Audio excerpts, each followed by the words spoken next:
But anyway, we'll get calls from people. We have over the past few years where every now and again somebody will call and say they saw one of our documentaries on Sky Angel, they videotaped it, showed it to friends of theirs or showed it at their church or this kind of thing.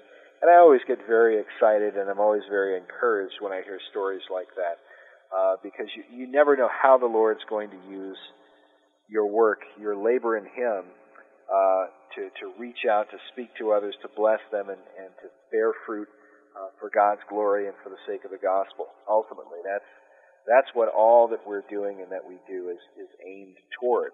I don't pretend that we're the most able ministers at it. I know I've still got a lot to learn about how to reach out to people, but that's ultimately the aim for what we do. But you're like you said, you're clear about it. You're waiting on the Lord to do the work, and just kind of work through you, as it were. Amen. Yeah. Well, focusing just for a little bit on your Secret Mysteries series of Origins of America, which focuses on amazing and very mysterious origins that you expose in your work, in your series. Can you explain your purpose for this particular series of documentaries, and also what kind of rewards and recognition you've received from them, as well as other comments you've heard, both positive and negative, from them? Well, with Secret Mysteries Part 1, The New Atlantis, we took a very History Channel style approach to it, and so we interviewed for that because we're dealing with the founding of America, and we show how, we certainly agree with the view that there were Christians who came to this country at the beginning, at Plymouth, with the Puritan Pilgrim movement and so on, who came here because they wanted to worship God and build their churches and so on, and find religious freedom, be free from the entanglements of Europe and the limitations and persecutions of Europe. And so there were those who came here, but we argue that when they came, they did not come alone, that there were others from England and eventually other parts of the world who had a different view of America. And their view of America was that when America was discovered, that it was in reality rediscovered, and that they had found the lost continent of Atlantis. Literally, that's literally what was believed back in the time of Elizabethan England. And we talk about a guy named Sir Francis Bacon and how this was the Baconian view. And Bacon had written a book called The New Atlantis. And it's believed to have been an allegorical book where he's talking about this hidden away island where there's this secret society on the island, and this very advanced society where they have tall buildings and flying machines, and they've got cannons that can fire the equivalent of weapons of mass destruction. They have health centers. They've got scientific research centers where they do experiments on animals to find cures for human beings and so on. And you're reading Bacon's book that was published back in, I think it was 1625 or thereabout, and it sounds a whole lot like America. And some of the details that he is describing in this book are just incredible. And this is why you've had Baconian societies from then to now who have believed that Bacon is the real founder of America, that he's the one who envisioned what America would be. And the subtitle for his book, The New Atlantis, The Land of the Rosicrucians, or Land of the Rosicrucians, is, theologically speaking, what America has become. And to understand that, you have to understand Rosicrucianism. Rosicrucianism is the mingling of Christianity and the ancient mystery religion. And the symbol for it is the rose and the cross, the rosy cross, or the rose croix. And you find these rose crosses all over England. We found them when we were over there filming for this, and we went into a Knight Templar church, temple church there in London, and you'll find the rose and the cross symbol. The rose is, some people might remember the Da Vinci Code, the book, where the term sub rosa, beneath the rose, was used. And sub rosa, it's a term for secrecy. And that's what the rose symbolizes. It You know, I would assume most Americans across the country have no clue what impact Francis Bacon has had on Anglo-American culture in world history. Probably the most influential people in all of world history. Yeah, it's pretty big, isn't it? Which you really, verify you're hitting some just very upper level, top level comments on your documentary, which you lay out very, very meticulously and carefully, almost like an attorney laying your case out in court in your documentary. But one thing I found interesting about this production, and I don't want to give away too much of it, but you actually found supernatural connections there, which brought it back to the spiritual side.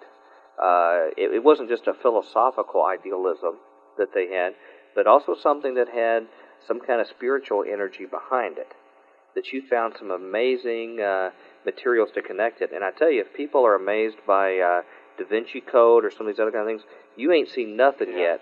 Cakewalk compared to the Riddles and Stone. With the real-world information that you verified in these documentaries, in putting the pieces together and connecting the dots. And that's sort of the way I saw it, is your amazing way to connect the dots in where history has really taken us. And it really explains the curious progress of American culture, and particularly our leadership, does it not? Oh, yeah. I mean, once you understand that Bacon and his mentor, Dr. John Dee, who's sort of the role model for Gandalf the Wizard in Lord of the Rings, and these type characters, these wizard magicians, that these guys were the leaders of Rosicrucianism. Rosicrucianism became Freemasonry, or it evolved into the foundation of Freemasonry, and of course those were the guys who came to America, and they came to fulfill this vision. And we try to show this trail through them, leading into guys like Benjamin Franklin and Thomas Jefferson, who were certainly influenced by Baconian philosophy. And they had, I believe, the same vision for America that Bacon did. And it wasn't America as a Christian empire, but really a Rosicrucian empire where Christianity would be unionized, it would be mixed with all these other religions, and that would become, if you will, the religion of the New Atlantis, of America. So in other words, Christianity was almost co-opted. And, right. It seemed to me that they built America using the sweat and labor of many religious exiles that left, that truly wanted to worship Christ here. But along with it, you have very, very powerful and wealthy people who came along and used their efforts for their own purposes, which didn't line up completely with what we would consider classic Christianity. Exactly. In fact, there's a quote from Manly P. Hall, who some might, I'm sure, if anybody who studied Masonry knows Hall, but Hall, for those who don't know, is considered Masonry's greatest philosopher in the 20th century. But Hall talks about, in his book, The Secret Destiny of America, he talks about how the pagan intellectuals, he calls them, the pagan intellectuals reclothed their original ideas in a garment of Christian phraseology. So they were pagans, they knew they were pagans, but they had to present themselves as Christians. And they developed words and phrases and things like that sounded kind of Christian, but they weren't really. The Bible, from a biblical view, we would say they were wolves in sheep's clothing. That's probably that's the reclothe their original ideas. They just dress themselves up like sheep. And this is what gets very confusing for a lot of Christians today, when you have these ministers and ministries that are very gung-ho America's Christian heritage. And there's a certain amount of truth to America's Christian heritage. It is there. But we as Christians, we need to exercise discernment and put that difference between the holy and the profane and acknowledge, where the Christians were and what they were doing, and be careful that we don't end up transforming certain pagan ideas, signs, symbols, things like that, and making them into some kind of Christian thing that they're not and were never meant to be. Classic example, just very quickly, the eye on the back of the dollar bill, some people calling that the eye of God and saying it's a Christian symbol, or the obelisk, the Washington Monument, that's an Egyptian symbol, and some people saying that because it says glory to God on top of it, that somehow or other means it's a Christian symbol. And neither of these are Christian symbols, and were never intended to be Christian symbols. Well, and Jesus warned us about this. He said, wherever you find wheat, you're going to find tares. And we are to expect wheat and tares to be sown together. Right. And they will be there until he returns, he says. So, to me, that's what you expose, that there's much wheat in the Christian heritage of the people who came over and populated our continent and formed a lot of our wonderful heritage, but there was lots of tares that were sown in, and these tares were people that tended to be wealthy, powerful, well-connected, and have been working a plan. And I think what your work exposes is helps a lot of Christians who can't understand, with all these wonderful, godly people in our country, why do we see some very disturbing and bizarre trends and directions our country takes, not only here, but in the rest of the Western world and beyond. Right. But why are these things going on? And I think you help explain that these things are premeditated and they're part of a bigger plan. But now, Roger Bacon even went back even farther, back to Plato and these other areas, correct? And took a general philosophy of creating, Plato talked about Atlantis, about this ideal community that required a spiritually transformed man to be able to properly inhabit. Am I saying that correctly? No, yes, you are. Yes, you're saying that very well. The idea of the perfected man. There's a lot we could say about Plato, but Plato's a very influential guy in the whole New World Order scheme. If you think about Plato's Republic, for example, as the model for an ideal form of government, and then you look at what's happened from the time of the revolutionary period. After the American Revolution, America is set up as a republic. Okay, you have the French Revolution, the French Republic emerges. The Russian Revolution, there's a Soviet Republic. Over in China, the Republic of China, the Republic of Korea, the Republic of Cuba. You've got all of these republics being set up all over the world. And there's a common train of thought that is behind each of them. And it goes all back to Plato and the ancient philosophers. And for Plato talked about, at least according to Dr. Obadiah Harris, when we interviewed him at the Philosophic Research Society, which is Manly Hall's society. It's full of occult ideas and so on. But according to Dr. Harris, and Manly Hall wrote about this idea of the philosopher king. And apparently Plato dreamed of this philosopher king who seems to be a model for the Antichrist. And he's the man who has both wisdom and the man who has power.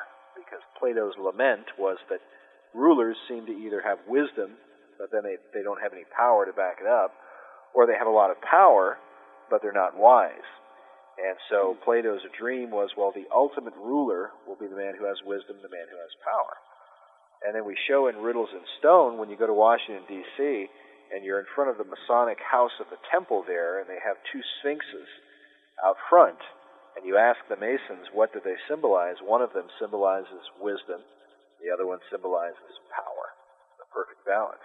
But it's a Platonic philosophy that is represented. I just want to make sure people understand that they're not talking, and leaders today that espouse this are not embracing some kind of merely secular humanistic philosophy. There's something with spiritual power behind it too. And most of them understand that there is a spiritual component that actually gives the energy to it, and it is no mere philosophy. And Christians need to be aware of that. Well, when you look at Masonry, I mean, just to reinforce that point, Mike, in Masonry, if you're going to be a Freemason, you must believe in a higher power. You must believe in a God. Any God will do. You can believe in any God you want to believe in, but you must believe in a God. They don't allow you to become a Mason and be an atheist. You must have a stated belief system.